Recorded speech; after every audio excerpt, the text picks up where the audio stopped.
جانے مسائل تو علماء سے پوچھیں، یہ حکم مبین ہم کو رب سے ملا ہے۔ الحمدللہ رب العالمین والصلاة والسلام علی سید المرسلین، اما بعد فاعوذ باللہ من الشیطان الرجیم، بسم اللہ الرحمن الرحیم۔ الصلاة والسلام علیکہ یا رسول اللہ وعلی آلکہ واصحابکہ یا حبیب اللہ۔ الصلاة والسلام علیکہ یا نبی اللہ وعلی آلکہ واصحابکہ یا نور اللہ۔ مدنی چینل کے ناظرین، پروگرام دارالافتاء اہل سنت میں آپ کو خوش آمدید کہتے ہیں۔ اللہ رب العالمین ہم سب کو علم نافع عطا فرمائے، اور جو علم سیکھیں اس پر ہم سب کو عمل کی توفیق عطا فرمائے۔ ابتداءً درود پاک کی فضیلت ہمارے پیارے نبی صلی اللہ علیہ وآلہ وسلم کا فرمان معظم علی شان ہے، زینوا مجالسکم بالصلاۃ علیہ فإن صلاتکم علیہ نور لکم یوم القیامہ۔ اپنی مجلسوں کو مجھ پر درود پڑھ کر آراستہ کرو کہ تمہارا مجھ پر درود پڑھنا قیامت کے دن تمہارے لیے نور ہوگا۔ صلو علی الحبیب صلی اللہ تعالی علی محمد صلی اللہ علیہ وآلہ وسلم، صلاۃ و سلام علیکہ یا سیدی یا رسول اللہ۔ ناظرین، اس پروگرام میں آج کے ہمارے مہمان ہیں مفتی جمیل صاحب، حضرت آپ کو خوش آمدید کہتے ہیں۔ جزاکم اللہ خیر۔ آمین۔ بڑھتے ہیں ناظرین کی کالز کی طرف، دیکھتے ہیں کیا پوچھنا چاہتے ہیں۔ سوال یہ ہے، گھر میں سفید مرغا رکھ سکتے ہیں کہ نہیں رکھ سکتے؟ ٹھیک ہے جی، مزید سوال ہے کہ جو بچی یا بچہ بچپن میں فوت ہو جاتے ہیں، والدین کے لیے وہ کوئی بخشش کا ذریعہ بن سکتے ہیں؟ بچی یا بچہ بچپن میں ہی انتقال کر گئے، والدین کو بھی ان کا کوئی آخرت میں اس کی ثواب یا مغفرت کا ذریعہ؟ بسم اللہ الرحمن الرحیم۔ جو بچے انتقال کر جاتے ہیں، بالخصوص بالکل نابالغ بچے، کم عمر میں، بعض اوقات وہ بچے ہوتے ہیں جو 1-2 دن کے ہی ہوتے ہیں، یا وہ بچہ پیدا ہی مردہ ہوا یا حمل میں ہی وہ ضائع ہو گیا، تو یہ بچے اللہ تبارک و تعالیٰ کی بارگاہ میں اپنے والدین کے حق میں شفاعت کریں گے، یعنی اپنے والدین کو بخشش اللہ کی بارگاہ میں طلب کریں گے، یہاں تک کہ اللہ تبارک و تعالیٰ ان بچوں کی شفاعت ان کے والدین کے حق میں قبول فرمائے گا۔ یہاں تک کہ روایت کے اندر بھی ایک تذکرہ آتا ہے کہ جو بچہ مکمل طور پہ پیدا نہیں ہوا تھا تو وہ بھی اللہ تبارک و تعالیٰ کی بارگاہ میں، وہ کچا بچہ بھی اللہ تبارک و تعالیٰ کی بارگاہ میں حاضر ہوگا، اور اپنے والدین کی بخشش کے حوالے سے اللہ تبارک و تعالیٰ سے شدت اور اس اصرار کے ساتھ مطالبہ کرے گا کہ مجھے اپنے والدین کے بغیر جنت میں نہیں جانا، مجھے میرے والدین کے ساتھ جانا ہے، مجھے میرے والدین کو بخش دے۔ تو یہاں تک کہ اللہ تبارک و تعالیٰ بھی فرمائے گا کہ ایک کچے بچے اپنے والدین کو اپنے ساتھ جنت لے جائیں۔ یعنی گویا کہ وہ محبت والا جھگڑا ایک طرح کا، جو اس کو جھگڑیلو بچہ کہا گیا روایت میں۔ تو اب یہ ہے کہ بچہ اللہ تعالیٰ کی رحمت سے چونکہ پر امید ہے، اور مطالبے میں وہ ایک اصرار کرتا رہے گا، اس کو پتہ ہے کہ میرا رب میری بات کو قبول کر لے گا۔ تو جب کسی کو پتہ ہوتا ہے کہ میری بات مانی جائے گی، جیسے ہم اپنے گھر کے بچوں کو بھی دیکھتے ہیں، بچے بھی ہم سے ایک ضد کرتے ہیں، ضد پکڑ لیتے ہیں کہ مجھے یہ چاہیے، اور والدین کے حوالے سے بچوں کو پتہ ہوتا ہے کہ یہ میرا مان رکھیں گے، وہ مطالبہ بھی کر رہا ہوتا ہے، بالآخر والدین بھی اس کی بات مان لیتے ہیں۔ تو یہ اللہ تبارک و تعالیٰ نے والدین کے دل میں بچے کی محبت ڈالی ہے، تو بچے کو بھی پتہ ہوتا ہے کہ میری بات مان لی جائے گی، وہیں ضد کرتا ہے، جب اسے لگتا ہے کہ نو لفٹ تو وہ اپنی ضد بھی چھوڑ دیتا ہے۔ لیکن اللہ تبارک و تعالیٰ جو ماؤں سے زیادہ محبت فرماتا ہے اپنے بندوں سے، تو اس نے بھی اس کچے بچے کی شدید اصرار کرنا یہ اللہ کو پسند ہے کہ اللہ تعالیٰ سے مانگا جائے، تو وہ بچہ اللہ کی بارگاہ میں گڑ گڑاتا رہے گا، سوال کرتا رہے گا، یہاں تک کہ حکم ہوگا ایک کچے بچے اپنے والدین کو بھی اپنے ساتھ جنت میں لے جا، اور وہ بچہ بھی خوشی خوشی اپنے والدین کے ساتھ داخل جنت ہوگا۔ اب اس میں یہ ہے کہ صبر، جب کبھی کوئی ایسا صبر والا واقعہ ہو جائے، جیسے اولاد جس کو ایک ماں اتنے مہینوں تک اپنے ساتھ رکھتی ہے، اور جب اس کے پیدائش کا وقت آتا ہے، خوشیوں کے لمحات ہوتے ہیں، ایسے موقع پر اگر وہ بچہ دنیا میں آنے سے پہلے ہی ضائع ہو جائے، یا دنیا میں آ تو گیا لیکن زندہ نہیں تھا، یا زندہ تھا لیکن بچپن میں ہی ایام ہی اس نے اپنے ماں باپ کے ساتھ گزارے یا کچھ مہینے جی گیا، تو یہ وہ کیفیت ہوتے ہیں جس میں اللہ تبارک و تعالیٰ اپنے بندوں کو ایک نعمت دیتا ہے پھر لے لیتا ہے۔ اس سے میں بندے کا امتحان ہے، تو اس میں بندے کو صبر کرنا چاہیے، اور جب آدمی صبر کرتا ہے تو اللہ تبارک و تعالیٰ نے صابرین کے ساتھ اپنی رحمت کی معیت کی بشارت بھی دی ہے، ان اللہ مع الصابرین، تو اللہ تعالیٰ صبر کرنے والوں کے ساتھ ہے۔ تو صبر یہ نہیں ہے کہ بندہ واویلا بھی کرتا رہے، بس جی اب صبر ہی کر سکتے ہیں اور کیا کر سکتے ہیں، اتنی سنانے کے بعد، اتنی بے بسی ظاہر کرنے کے بعد، رونا رلانا کرنے کے بعد، اب جب کچھ ہاتھ میں رہتا نہیں ہے تو بندہ کہتا ہے بس صبر ہی کر رہے ہیں، ان اللہ مع الصابرین، تو بے شک اللہ تعالیٰ صبر کرنے والوں کے ساتھ ہے۔ لیکن صبر کس چیز کا نام ہے؟ اس چیز کا نام، اس چیز کا نام نہیں ہے کہ ہم سارے گلے شکوے کہ اتنی مرادوں سے اتنے سالوں بعد ایک امید کی ایک صورت بنی تھی وہ بھی مردہ، اللہ تعالیٰ نے ہمیں دیا ہی نہیں۔ اور بعض کا ایسے کچھ اعتراضات کے کلمات جو اور سخت ہو حکم میں، اب ایسے میں اگر اللہ تبارک و تعالیٰ پہ بندہ اعتراض کرے تو اللہ تعالیٰ پر اعتراض کرنا یہ کفر ہے۔ اللہ، تو اس لیے بندہ صبر کرے، اللہ تبارک و تعالیٰ کے نیک بندوں کی طرف نظر کرے کہ اللہ تبارک و تعالیٰ نے اپنے انبیاء کرام علیہم الصلاۃ والسلام کو بھی مصائب آلام سے آزمائش میں ان کو رکھا، اور وہ اللہ تبارک و تعالیٰ کی آزمائش اور اس امتحان میں کامل و اکمل رہے۔ تو ان کی سیرت کو مد نظر رکھیں، بالخصوص جن کے ہاں ایسا سلسلہ ہوتا ہے کہ اولاد زندہ نہیں رہتی یا ایسے معاملات ہیں، تو حضرت سیدنا ایوب علیہ الصلاۃ والسلام، ان کے قصے جو قرآن پاک میں، احادیث کریمہ میں مستند جو سیرت انبیاء کی کتاب، جیسے مفتی قاسم صاحب دامت برکاتہم علیہ کی کتاب ہے، اس کے اندر صبر ایوب علیہ الصلاۃ والسلام سے متعلق پڑھے کہ جب ہم کسی کی ہسٹری پڑھتے ہیں اور اپنے جیسے کچھ معاملات دیکھتے ہیں تو ان کی سیرت میں جو صبر نظر آتا ہے تو آدمی کو بھی ان جیسی نقل اور ان کے ساتھ ساتھ ان کے قدموں کے پیچھے پیچھے چلنے کا ایک طریقہ پتہ چل جاتا ہے کہ اتنی آزمائش پہ انہوں نے صبر کیا، تو میرا تو ابھی پہلا بیٹا ضائع ہوا ہے یا دنیا سے رخصت ہوا ہے یا بیٹی ہے وہ، یا اتنے سال ہو گئے اولاد ہی نہیں ہو رہی، تو آدمی کو صبر ان انبیاء کرام علیہم الصلاۃ والسلام کے واقعات سن کر پڑھ کر آ جاتا ہے۔ تو صبر یہی ہے کہ جس وقت وہ نعمت لی جا رہی ہے، صدمہ اولا جسے صدمہ اولا، اسی وقت آدمی کا صبر دیکھا جاتا ہے، اس وقت شور مچایا، بعد میں اب صبر صبر کے گن گاتا جا رہا ہے، تو پھر وہ صبر کا جو اجر ہے وہ ہاتھ سے چلا جاتا ہے، ہاتھ سے چلا جائے گا۔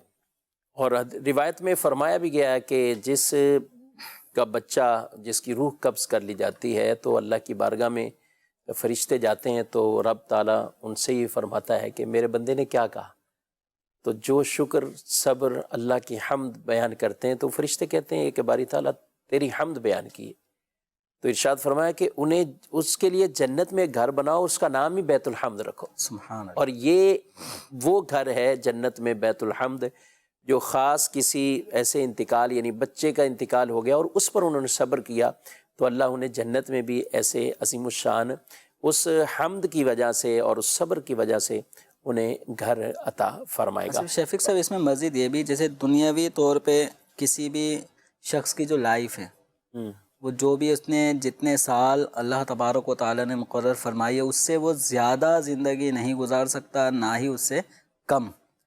اب جو اولاد جس کا انتقال ہوا اور اس پہ بندے نے صبر کیا، وہ اولاد جنت میں اس کو ملے گی، اور ہمیشہ ہمیشہ کیا ہم فیہا خالدون، ہمیشہ ہمیشہ جنت میں رہیں گے۔ تو یہ عارضی طور پہ بندے سے نعمت دے کر لی گئی ہے، اور ہم جو بچوں کے جنازے میں جو دعا پڑھتے ہیں، اللہم اجعلہ لنا فرطا واجعلہ لنا اجرا وذخرا واجعلہ لنا شافعا ومشفعا، اور بچی کے اس میں مؤنث کے صیغے آ جاتے ہیں، تو اس دعا کے اگر اندر ہم غور کریں الفاظ میں، تو ان بچے جو چھوٹے نابالغ انتقال کر جاتے ہیں کہ یا اللہ انہیں ہمیں آگے جا کر کام آنے والا بنا دے، فرت بنا دے، یا آگے جا کے ہمارا کام آسان کر دیں، اور یا اللہ ان بچوں کو ہمارے لیے اجر اور ذخیرہ آخرت بنا دیں، اور ان بچوں کو ہمارے لیے شفاعت کرنے والا، اور جن کی شفاعت قبول ہو ایسا بنا دے. واہ تو سبحان. اس دعا پہ اگر ہم غور کریں تو یہ جو جنازے میں شریک لوگ ہیں وہ یہ ساری دعا کر رہے ہیں، تو ماں باپ ان دعاؤں کے کتنے حقدار ہوں گے، ان دعاؤں میں جو ثمرات ذکر کیے جا رہے ہیں ان کے کتنے حقدار ہوں گے. تو بہرحال جو جب بھی اللہ تبارک و تعالیٰ کی طرف سے کسی بندے کے ساتھ ایسا معاملہ ہو تو یہ آزمائش ہے، صبر کرے اور آخرت کے لیے اجر و ثواب جمع کر لے. بہت سارے دعوت اسلامی کے ماحول کی برکت سے کبھی کبھی ایسا کسی کی اولاد کا انتقال ہو جاتا ہے تو اسلامی بھائیوں کے جملے بڑے پیارے سے ہوتے ہیں کہ بھئی کیا ہوا بیٹے کا، ذخیرہ آخرت ہو گیا. تو یہ بھی ایک نپا اچھا سا جملہ ہے کہ وہ ذخیرہ آخرت ہو گیا. اس کا مطلب کیا ہے کہ آخرت میں انشاءاللہ ہمیں ملے گا. تو ایک صبر پر مشتمل اور پر امید جملہ ہے. جی دوسرا سوال تھا، سفید مرغہ گھر میں رکھنا. سفید مرغہ گھر میں رکھنا بلا شبہ جائز، اور اس کے فوائد و ثمرات میں سے یہ ہے کہ جنات ایسے گھر میں داخل نہیں ہوتے، جو شریر جنات ہوتے ہیں وہ ایسے گھر سے دور رہتے ہیں. ٹھیک ہے جی مزید کال. جناب میں یہ پوچھنا چاہ رہا تھا کہ جیسے پنجاب میں ابھی گندم کی کاشت ہو رہی ہے تو زمین کا جو مالک ہے وہ ہمیں کہہ رہا ہے کہ 1500 روپے من کے حساب سے ہمیں پیسے آپ ابھی دے دو، تو جب فصل پک جائے گا تو اتنے پیسوں کے ہم آپ کو گندم دے دیں گے. تو یہ کرنا جائز ہے کام یا جائز نہیں ہے؟ برائے مہربانی اس کی رہنمائی فرمائیں. ٹھیک ہے، 1500 روپے من کے حساب سے پیسے ابھی لے لینا، گندم ان کو بعد میں ہی دی جائے گی. دیکھیں یہ جو صورت ہے کہ جس میں پیمنٹ پہلے دی جا رہی ہوتی ہے اور جو چیز خریدی گئی ہے وہ بعد میں دی جائے گی، تو ابھی وہ وجود میں بھی نہیں آئی، معدوم ہے، اس کا وجود ابھی نہیں ہے، تو اس کو شرعی اعتبار سے کہیں گے بے سلم. تو یہ شرعی اصطلاح میں ایک خرید و فروخت کا انداز ہے جس کے اندر ایک ایسی چیز خریدی جا رہی ہوتی ہے جو ابھی مارکیٹ میں یعنی جو اس وقت موجود نہیں ہے، اور اس کے شرائط ہیں. ان شرائط میں کم از کم ایک شرط یہ ہے کہ 1 مہینے کے بعد وہ چیز ادا کی جائے گی. یعنی جس وقت سودا ہوا اس سودے اور جس وقت خریدی ہوئی چیز ڈیلیور کی جائے گی، ادا کی جائے گی، تو اس دونوں پیریڈ کے درمیان کم از کم 1 مہینے کا فاصلہ ہو، اور جو بھی وقت ہے وہ معین ہونا چاہیے. گندم ہے تو گندم کون سی والی لی جائے گی، جو کچھ اس کی صفات، اس کی مقدار، یہ سب چیزیں طے ہوں. ریٹ بھی طے ہے، جیسے ان کے اس سوال میں 1500 روپے من. تو اب یہ کم از کم 1 مہینے کا اگر وقفہ ڈیلیوری میں طے کرتے ہیں تو پھر اس صورت میں اس خرید و فروخت کے جواز کی صورت ہو جائے گی. ٹھیک ہے. مزید جو ان کی کوئی اپنی خاص اور بھی کنڈیشنیں ہوں گی، صورتیں ہوں گی، دارالفتہ سنت اگر فون پہ رابطہ کر کے، کیونکہ بعض اوقات یہ لوگ عام طور پہ یہ بھی کہتے ہیں نا کہ یہ ہمیں ریٹ وہ کم دیتا ہے سامنے والا، یعنی 2000 من کی ہے یا 1800 من کی ہے، لیکن یہ اس سے تقاضا پہلے کرتے ہیں کہ آپ کو ہم 1500 روپے کے حساب سے اور آپ ہمیں پیمنٹ پہلے ادا کر دیں. تو اس میں کوئی مسئلہ ہے؟ جو صورت ان کے سوال سے ظاہر ہے تو وہ ایک تو صورت جواز کی بنتی ہے. اب مزید اگر یہ دارالفتہ اہل سنت کے نمبرز پہ رابطہ کر لیں، مفتیان کرام سے رابطہ کر لیں، یا دارالفتہ اہل سنت تشریف ہی لے آئیں، تو جو اور صورت بھی اگر ان کے ذہن میں ہے تو وہ بھی معلوم کر لیں. بعض صورتیں ناجائز بھی ہوا کرتی ہیں. ٹھیک ہے مزید کال. سوال یہ عرض ہے کہ اکیلے میں ایک رکعت میں ایک سجدہ کرے تو اس کا شرعی حکم کیا ہے؟ ٹھیک ہے، ایک سجدہ کر کے. مزید مفتی صاحب سے میرا سوال یہ ہے، جمعے کا خطبے کے بعد مسجد کا چندہ کر سکتے ہیں یا جمعے کے فرض پڑھنے کے بعد چندہ کرنا چاہیے؟ شرعی رہنمائی فرما دیجئے. چندہ کرنے کا کیا وقت ہے یہ بھی آپ بتائیں، لیکن خطبے کا انہوں نے کہا ہے. یہ کچھ جگہوں پہ آج کل ایسا اور لگ رہا ہے کہ سوالات بھی آ رہے ہیں دارالفتہ میں باقاعدہ تحریری طور پہ بھی، بعض جگہ خطبے میں بھی ہو رہا ہوتا ہے کہ خطبے میں بھی. اب انہوں نے کہا خطبے کے بعد اور جماعت قائم کرنے سے پہلے، اب یہ کیا کہیں گے؟ لیکن چندہ کرنے کا یہ وقت بالکل بھی مناسب نہیں ہے، کیونکہ جمعہ کا جو خطبہ ہے اس خطبے کے اور جو جماعت قائم ہوگی ان دونوں کے درمیان کسی اجنبی فعل کا درمیان میں خلل نہیں ہونا چاہیے. اب یہ چندہ کرنا نماز سے اس کا کوئی تعلق نہیں ہے، یہ بالکل ایک اجنبی کام ہے جس کا نماز جماعت سے کوئی تعلق نہیں، نماز کے کاموں میں سے کوئی کام نہیں ہے. جیسے وضو کرنا نماز کے کاموں میں سے ایک کام ہے. ٹھیک ہے. مسجد کی صف میں آگے چلنا بیٹھنا نماز کے کاموں میں سے ایک کام ہے. تو خطبے اور جماعت کے درمیان اگر امام صاحب کو جیسے وضو کرنے کے لیے جانا پڑا تو اب یہ اس کے لیے خطبہ ہو گیا، اب اس کے بعد وضو میں 2-3 منٹ اگر لگے، لیکن یہ وہ کام ہے جو نماز کے کاموں میں سے ایک کام ہے، وضو کرنا. کسی کا بھی وضو ٹوٹ گیا تو وہ اگر جا رہا ہے، بالخصوص یہاں پہ جو فرق آ رہا ہے وہ امام یا کسی کے حوالے سے آ سکتا ہے جو جماعت کروا رہا ہے. تو جماعت کے اندر ایسے کام کا کہ جو جماعت نماز کے کاموں میں سے شمار ہوتے ہیں، نماز کے لیے معاون کام شمار ہوتے ہیں، وہ اگر درمیان میں آ جاتے ہیں تو اس میں مسئلہ نہیں ہے. جیسے مثال کے طور پہ یہ اقامت کو ہی لے لیں. ٹھیک ہے. تو اقامت ایک ایسا کام ہے جو جماعت کی طرف ہی ہمیں لے کے جا رہا ہے، نماز کی طرف ہی لے کے جا رہا ہے. تو یہ منافی یا خلل یا اجنبی کام نہیں ہے. خطبے کے بعد یہ چندہ اگر کر رہے ہیں تو یہ ایک بالکل اجنبی کام ہو جاتا ہے. تو خطبے اور جماعت کے درمیان کسی اجنبی اور غیر مناسب غیر موافق جس کا جماعت نماز سے کوئی تعلق نہ ہو ان کاموں کی اجازت نہیں ہے. اگر چندہ کرنا ہی ہے تو نماز ادا ہو جانے کے بعد، اور عام طور پہ یہ دعا سے پہلے ہی کیا جا رہا ہوتا ہے. تو اس دوران لوگ تسبیحات پڑھ رہے ہوتے ہیں اور اس دوران یہ چندہ کیا جا سکتا ہے. لیکن چندہ کرنے والوں کو بھی اس کا خیال رکھنا ہے کہ وہ کسی نمازی کے سامنے سے نہ گزریں. اور نمازیوں سے بھی ریکویسٹ ہے کہ ایک آدمی اگر گزرے گا صف کے آگے سے تو تھوڑی دیر کے لیے رک جائیں تاکہ وہ گزر جائے، اور وہ بھی آپ کے سامنے سے گزرنے کی وجہ سے گناہ گار نہ ہو، اس کے لیے بھی رکاوٹ نہ ہو، اور آپ کے لیے بھی نماز پڑھتے وقت تشویش نہ ہو. یہ جن لوگوں نے شروع کیا اس طرح کی کچھ مسجدوں والے، جب ان سے گفتگو ہوتی ہے نا تو وہ نمازیوں کی طرف ہی ڈال دیتے ہیں یہ معاملہ. وہ کہتے ہیں بھائی نماز جیسے ہی سلام پھرتا ہے انہوں نے کھڑے ہو کے سنتیں پڑھنا شروع کر دینی یا مسجد سے باہر چلے جاتے ہیں. تو جو مسجد کے معاملات کے لیے کچھ ہمیں فنڈ چاہیے، چندہ چاہیے، تو وہ ملتا نہیں ہے. تو ہم نے اس کا یہ طریقہ نکال لیا کہ خطبے کے دوران یا یہ خطبے کے بعد، اب کچھ نے خطبے کے دوران سنا کہ بالکل ہی اجازت نہیں، ناجائز اس کو کہا گیا کہ یہ اس طرح کے فعل، تو انہوں نے بیچ کی رائے کہ یہ نکال لی کہ اچھا اس میں ایک خرابی شفیق صاحب یہ بھی لازم ہے کہ حکم یہ ہے کہ جب امام خطبے کے لیے ممبر پر آ جاتا ہے اس وقت سے لے کے نماز ختم ہونے تک کوئی کلام سلام ہل جل حرکت کرنا منع ہے، سب چیزیں منع. اب یہ جناب چندہ باکس لے کے چلنے والا یہ پورا اس کا وجود ادھر جا رہا ہے تو ادھر جا رہا ہے.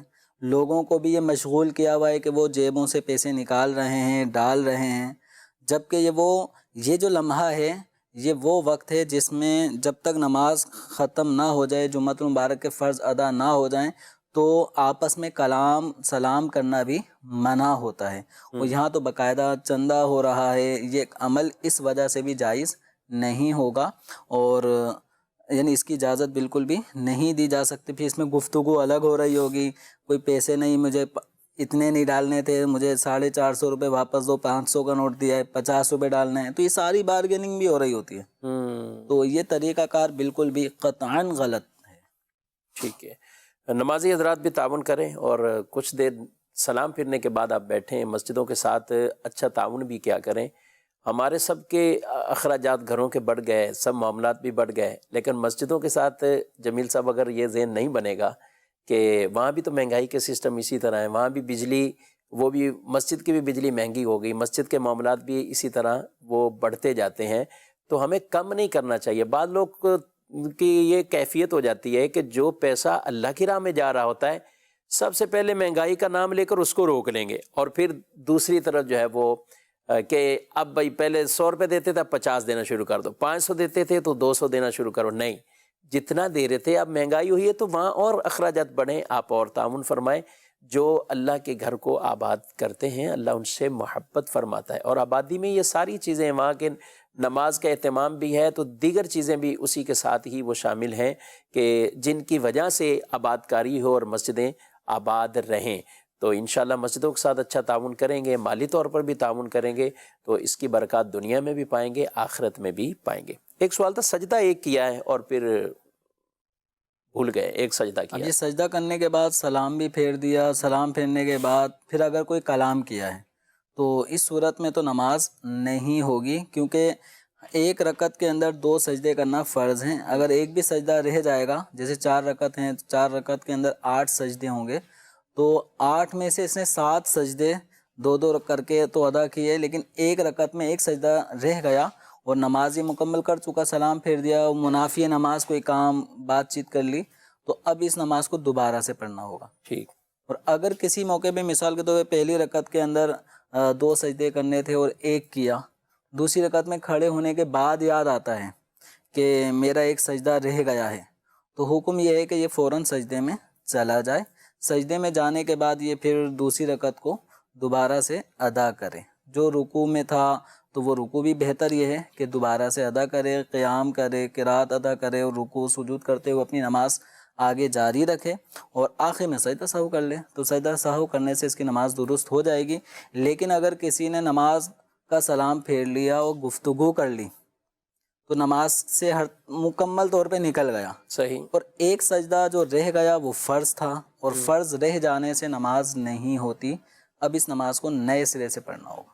ٹھیک ہے. مزید سوال.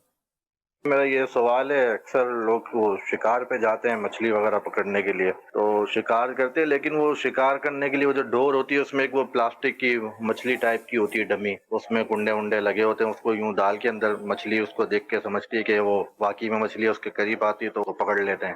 تو یہ مچھلی مطلب ڈمی دکھا کے اس کو پکڑنا ہے، تو ایسے کرنے میں شکار مطلب یہ جائز ہے نہیں ہے؟ اس کے حوالے سے تھوڑا بتائیں. مچھلی کو کوئی گویا کہنا چاہ رہے ہوں گے دھوکہ دے کے پکڑ لیا انہوں نے، مچھلی دکھائی اور اس کو پکڑ لیا. شکار کے حوالے سے اور کیا کہیں گے آپ؟ اب دیکھیں، شکار جو کیا جاتا ہے تو وہ اس کے بغیر ممکن بھی نہیں ہے کہ کچھ نہ کچھ آدمی ایسے ہی ترکیب بنائے کہ جس چیز کو شکار کرے اس کو پتہ بھی نہ چلے کہ اسے شکار کیا جا رہا ہے. اس حد تک تو کوئی حرج کی بات نہیں ہے. لیکن اب اس میں یہ دیکھ لینا چاہیے کہ یہ شکار کرنے والا ہے، یہ واقعتاً اسے ضرورت ہے شکار کرنے کی، یا شوقیہ لوگ تفریحاً شکار کرنے کے لیے جاتے ہیں اور اس انداز کا یہ شکار ہو رہا ہے.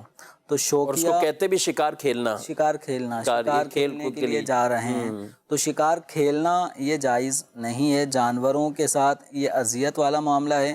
ہاں، اگر آپ کا کام ہی ایسا ہے، جیسے کہ جو مچھیرے ہوتے ہیں تو ان کا کام یہ ہے کہ وہ مچھلیوں کا شکار کرتے ہیں تاکہ ان کا ذریعہ معاش ہے، پھر لوگوں تک یہ مچھلیاں پہنچتی ہیں، لوگوں تک یہ غذا فراہم کرتے ہیں، تو ان کے لیے تو اجازت ہے. لیکن جو شکار شوقیہ طور پہ کرتے ہیں، جس کو شکار کھیلنا کہا جائے، تو مچھلی ہو، تیتر بٹیر ہوں، یا کوئی سا بھی حلال پرندہ ہو، تو یا ہرن کا شکار، تو اس طرح کا شکار کھیلنے کی اجازت نہیں ہے. کہ اس میں بسا اوقات جو جانور ہوتا ہے وہ حرام بھی ہو جاتا ہے. شکار کرنے والے کی نا تجربے کاری کی وجہ سے جانور جان سے بھی چلا گیا، اذیت بھی پہنچی، اور وہ حرام موت سمجھو ایک طرح سے وہ حرام بھی قرار پایا، حلال بھی نہ ہوا.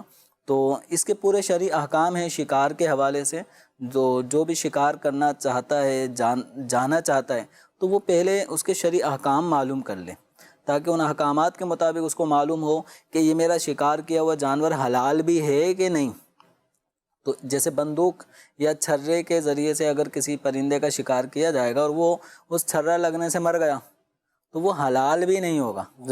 اور ہمارے یہاں پر جو شکار کھیلنے کے لیے جا رہے ہوتے ہیں ان کے پاس یہ غلیل یا جو پسٹل وغیرہ ہوتی ہے چھرے والی، وہ اسی سے شکار کر رہے ہوتے ہیں. اس سے اگر وہ مر گیا تو وہ جانور پھر حلال بھی نہیں ہوگا. تو اس طرح کے کچھ احکامات ہیں جو بنیادی طور پہ جاننا ضروری ہے.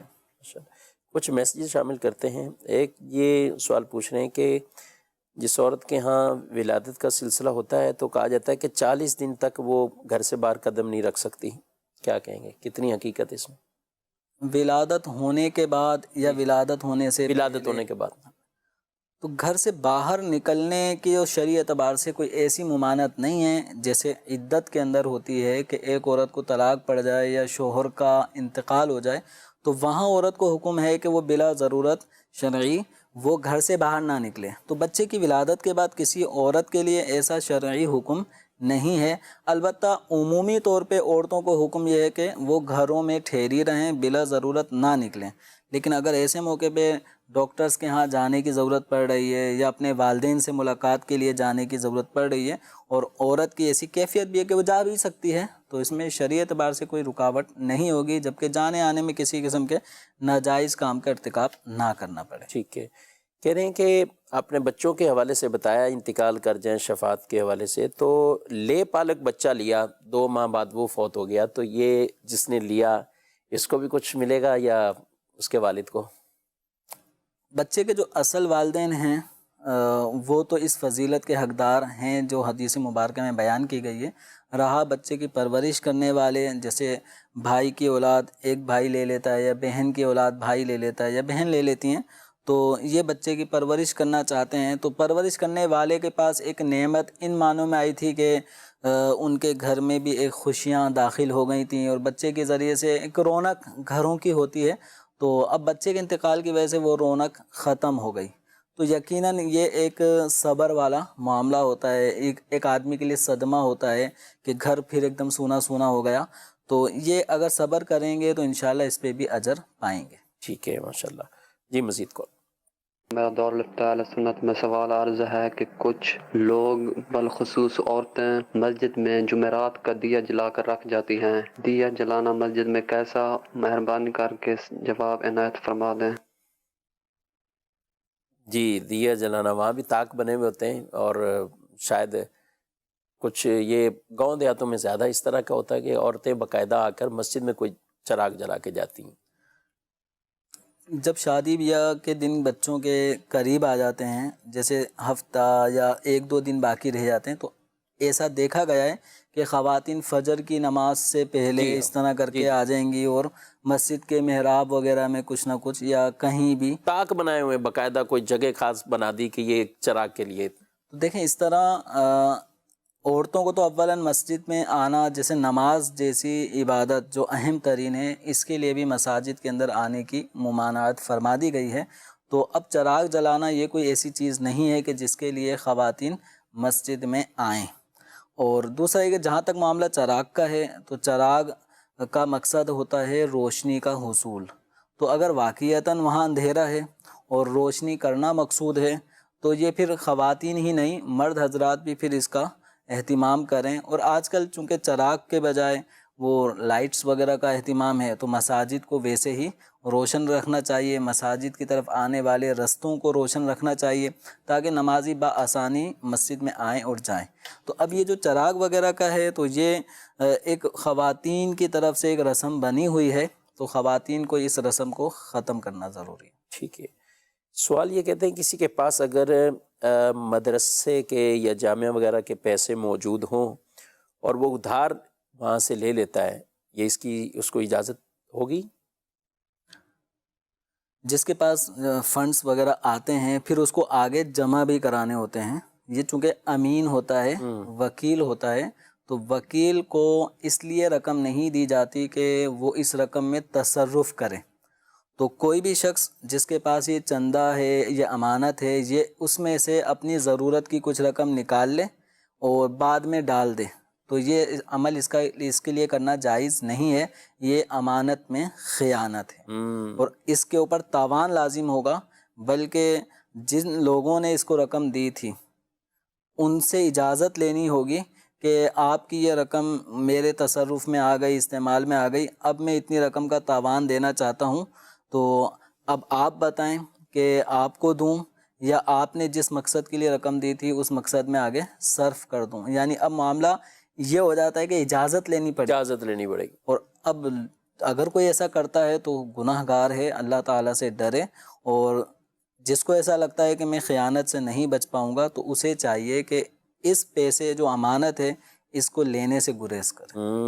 کہ جب اس میں اچھا انہوں نے ساتھ ایک شاید اپنے اور بھی کچھ دل کو بہلانے کے لیے کہا کہ جب واپسی رکھیں گے تو کچھ زیادہ بھی رکھ دیں گے، بالفرض ہماری طرف سے خدمت ہو جائے گی، یہ بالفرض 100 روپے انہوں نے نکالے اپنے حسب ضرورت کہ مہمان آئے چائے بسکٹ کا اہتمام کر لیں، بعد میں 1000 روپے ڈال دوں گا، پھر بھی جائز نہیں، تب بھی جائز نہیں ہے 100 روپے۔ ٹھیک ہے، اس طریقے سے۔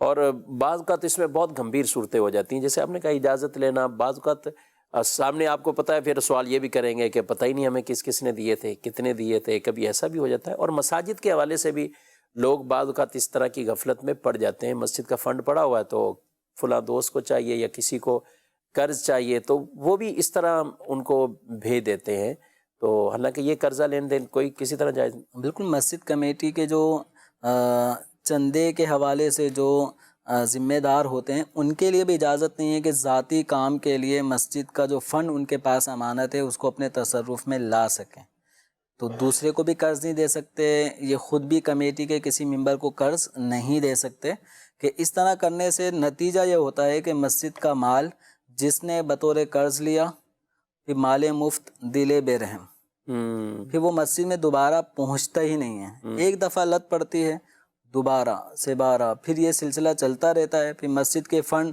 لوگ تو پریشان ہیں کہ ہم ہر ہفتے چندہ دیے جا رہے ہیں، مسجد میں کوئی کام ہی نظر نہیں آ رہا، کام کیسے نظر آئے گا؟ وہ فنڈ ادھر سے ادھر سرک جاتا ہے، ہوتا ہی نہیں ہے، بیلنس باقی نہیں رہتا، تو لہذا ایسے افراد کے جو مسجد کے فنڈ میں خرد برد کرتے ہیں، ایسے حضرات کمیٹی، مسجد کی کمیٹی یا انتظامیہ مسجد میں رہنے کے اہل نہیں ہیں، ایسے افراد کو بالکل انتظامیہ سے جدا کر دینا ضروری ہے، اور جو کچھ انہوں نے فنڈ میں خرد برد کیا ہے اس کا ایک ایک پائی کا حساب لینا بھی ضروری ہے۔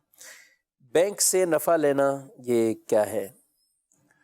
بینک عمومی طور پہ بینک سے نفع لینا، یار پیسے رکھ کے اوپر، ہاں، تو عمومی طور پہ یہ ہوتا ہے کہ بینک کو رقم دے دی جاتی ہے اور اس پہ پر منتھ ایک خاص ریشو کے مطابق نفع دینا طے پاتا ہے، تو یہ بینک کو دی جانے والی جو رقم ہے وہ قرض ہے، اور قرض پر جو نفع مشروط ملتا ہے وہ سود ہے، تو اس لیے بینک سے ملنے والا جو نفع ہے وہ اب تک تو سود والی ایک صورت بن جاتی ہے۔ مزید کال۔ جی، میرا یہ سوال ہے کہ میں پارٹنرشپ کرنا چاہتا ہوں، لکڑی کا کام کرتا ہوں، تو ایک اسلامی بھائی ہیں میرے، پیر بھائی ہیں، وہ میرے ساتھ پارٹنرشپ کرنا چاہتے ہیں، تو میرا کیا طریقہ کار ہے؟ اسلامی طریقہ کار کیا ہے؟ مشینیں وغیرہ میرے پاس ہیں، کچھ سامان بھی ہے، وہ بھائی مجھے انویسٹ کچھ وہ کہتے ہیں 4-5 لاکھ میں انویسٹ کر کے کام کرنا چاہتا ہوں، تو میرا کتنا حصہ بنتا ہے؟ جو رہنمائی فرما دے میری۔ ٹھیک ہے، ماشاءاللہ، بہت اچھا کہ آپ نے پہلے ہی معلومات لے لینا، بعض کا آدمی کر کے اور پھر کچھ گڑبڑ بھی ہو جاتی ہیں۔ اب یہ کرنا چاہ رہے ہیں تو کیا طریقہ کیا ہوگا ان کا؟ دیکھیں، اس میں ان کا یہ چلتا ہوا کاروبار ہے، جی ہاں، بالکل، اس چلتے ہوئے کاروبار میں کبھی کام مندہ ہو جاتا ہے، سیلو ہو جاتا ہے، جی تو ایک انویسٹر کو ترغیب دلائی جاتی ہے کہ وہ انویسٹ کرے اور اس کو بھی نفع پہنچتا رہے گا اور یہ سلسلہ یوں چلتا رہے گا۔ تو یاد رکھیں، چلتے ہوئے کاروبار میں پارٹنرشپ جو لوگ عمومی طور پہ کرتے ہیں یہ جائز نہیں ہے۔ اب اس کی جواز کی صورتیں ممکن ہیں، لیکن اس کے لیے بہتر یہ ہے کہ آپ دارالافتاء اہل سنت سے رجوع کریں، آپ بھی اور آپ کے جو پارٹنر ہیں وہ بھی، کیونکہ دونوں افراد جب پہنچتے ہیں تو دونوں کو پھر ان کے احکامات بتائے جاتے ہیں کہ آپ کی ذمہ داری یہ ہوگی، پھر یہ ہوگا، اس طرح یہ پارٹنرشپ کے جواز کی صورتیں بالکل نکل آئیں گی، لیکن آپ دارالافتاء اہل سنت یا کسی مستند مفتی صاحب سے رجوع کریں، انشاءاللہ وہ غور کر کے آپ کو جواز کی صورتیں بتا دیں گے۔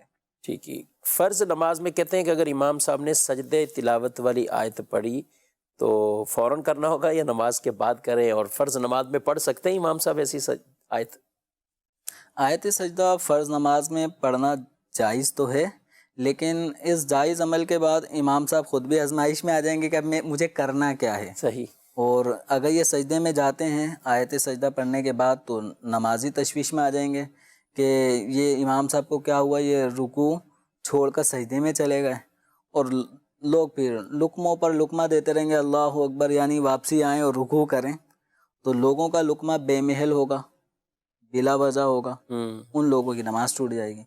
بہتر یہی ہے کہ امام صاحب وہ آیات سجدہ نہ پڑھیں، کیونکہ لوگوں کو اتنا علم نہیں ہے۔ ایک طریقہ یہ ہے کہ اگر آیت سجدہ امام صاحب نے پڑھ لی اور فوراً ہی رکوع کر لیں، جیسے آیت سجدہ پڑھنے کے بعد بھی کئی آیات ہوتی ہیں، پوری آدھی صورتیں باقی ہوتی ہیں، تو کبھی ایسا ہوتا ہے آخری ہی آیت میں آیت سجدہ ہے، جیسے سورہ علق میں، تو اب اس کے بعد یہ فوراً رکوع کریں اور رکوع میں سجدہ تلاوت کی نیت کر لیں۔ ٹھیک۔ تو ایک حل یہ ہے کہ اگر کسی سے بے توجہی میں یا قصداً اگر اس نے آیت سجدہ تلاوت کی ہے تو آیت سجدہ پڑھتے ہی، بہت زیادہ آگے تک نہ پڑھے قرآن، آیت سجدہ پڑھتے ہی وہ فوراً رکوع کر دے اور سجدہ تلاوت کی اس رکوع میں نیت کر لے. یہ امام کر لے کافی ہو جائے گا؟ تو یہ امام کر لے تو مقتدیوں کے لیے بھی کفایت ہو جائے گی. تو اب کوئی حرج نہیں. اب باقاعدہ الگ سے سجدہ جو نارمل تراویح میں ہم دیکھتے ہیں وہ کیا جاتا ہے، بہتر طریقہ تو وہ بھی ہے، لیکن ایک طریقہ سجدہ تلاوت کی ادائیگی کا یہ بھی ہے. ٹھیک ہے. تو اگر کبھی ایسا ہو جائے تو امام صاحب رکوع کے اندر ہی سجدہ تلاوت کی نیت کر لیں. بلکہ یہاں تک بھی عموم ہے کہ اگر انہوں نے سجدہ تلاوت کی نیت نہ بھی کی اور آیت سجدہ پڑھتے ہی فوراً رکوع کر لیا تو بھی سجدہ تلاوت ادا ہو جاتا ہے. لیکن اب یہ اوسان خطا ہو گئے، کرنا کیا ہے؟ تو یہ پریشانی امام کو بھی لاحق ہوگی، مقتدی بھی تشویش میں آ جائیں گے، تو بہتر ہے کہ نہ پڑھیں. ٹھیک ہے. ناظرین، آپ نے پروگرام ملاحظہ کیا، ہمارے پروگرام کا وقت اپنے اختتام کو پہنچا ہے. جانے مسائل تو علماء سے پوچھیں، یہ حکم مبین ہم کو رب سے ملا ہے.